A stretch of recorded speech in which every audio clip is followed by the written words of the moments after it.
Good morning, my friends and followers of my YouTube channel, and to the members, thank you for your continued support as we keep moving in a direction of no bullshittery.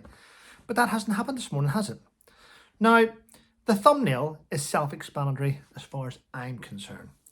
But it's very, very alarming.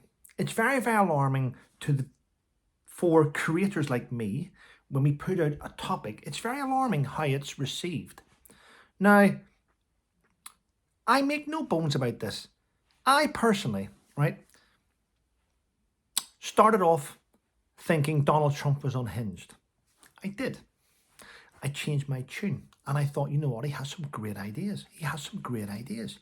He has some silly ideas, but he has some great ideas. He's the only one that wants to put a stop to the Russia-Ukraine war.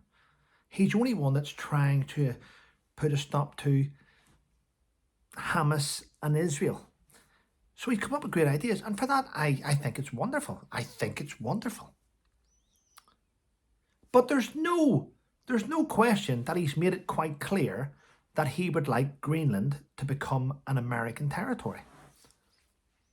That I find a little bit weird. Denmark have said no. Now, the main people that should be concerned about this should be Greenlanders. Now, Greenlanders have made it quite clear that they don't want to be Danish and they don't want to be American. They want to be Greenlanders.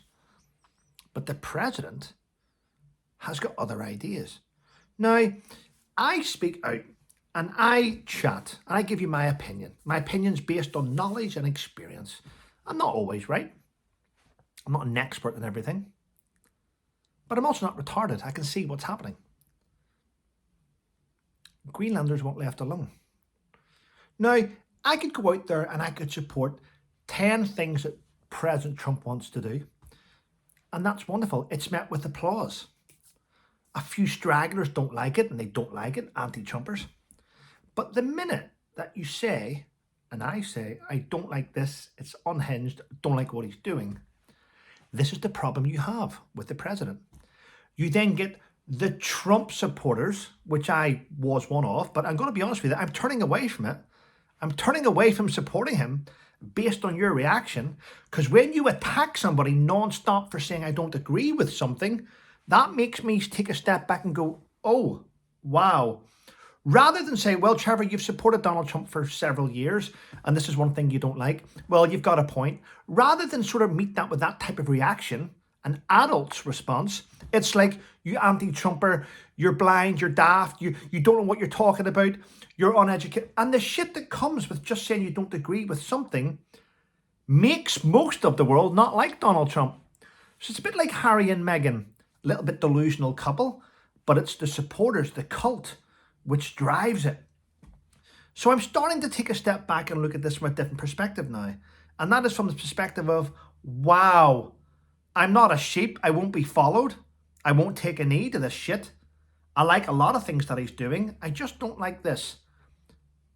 But then you have a cult-like support. Not everyone that likes President Trump is a lunatic. But the lunatics are the ones that go on the attack. Boom. Trevor, you're stupid. You're uneducated. You're this, you're that, you're that. You're ginger. You're this, you're that. And I'm like, wow. Where did this group of people come from? Are they following me on social media? If so, I need to block them. That's a shocking response. You don't always have to, you can like somebody and don't always support some of their decisions. But it's your reaction that makes people despise people. Just thought I'd point that out. And listen, have a wonderful day. You can agree not to disagree, or agree to disagree. It's one of those things. But just because you don't agree with somebody doesn't make them wrong, but it also doesn't make you right. Actions speak louder than words. Have a great day, everyone. Stay safe.